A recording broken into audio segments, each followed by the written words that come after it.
Israel Gaza വെടിനിർത്തൽ കരാറിന്റെ ആദ്യഘട്ടത്തിൽ ഹമാസ് മോചിപ്പിക്കുവാനിരുന്ന ബാക്കിയുള്ള 26 ബന്ദികളിൽ 8 പേർ മരിച്ചതായി ഇസ്രായേൽ.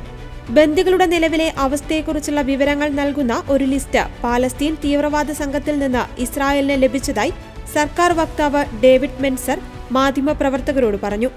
ജനുവരി 19-ന് വെടിനിർത്തൽ ആരംഭിച്ചതിനു ശേഷം ഇസ്രായേൽ ജയിലുകളിൽ കഴിയുന്ന 290-ലധികം പാലസ്തീൻ തടവുകാർക്ക് പകരമായി 7 സ്ത്രീകളെ മോചിപ്പിച്ചിരുന്നു. ഞായറാഴ്ച രാത്രി ഇസ്രായേൽ പ്രധാനമന്ത്രി ബെഞ്ചമിൻ നെതന്യാഹുവിന്റെ ഓഫീസിൽ നിന്നും വനിതാ സിവിലിയൻ അർബൽ യഹൂദ്, വനിതാ സൈനിക അംഗം ബർഗർ എന്നിവരെയും മറ്റൊരു ബന്ദിയെയും വിട്ടയക്കുവാൻ ഹമാസ് സമ്മതിച്ചതായി അറിയിച്ചിരുന്നു. 3 ബന്ദികളെ സംഘം ശനിയാഴ്ച മോചിപ്പിക്കുമെന്നും അദ്ദേഹം കൂട്ടിച്ചേർത്തു. ബന്ദികളാക്കിയവരിൽ 87 പേർ തടവിൽ തുടരുകയാണെന്നും അവരിൽ 34 പേർ മരിച്ചതായി കരുതപ്പെടുന്നുവെന്നും ഇസ്രായേൽ പറഞ്ഞു.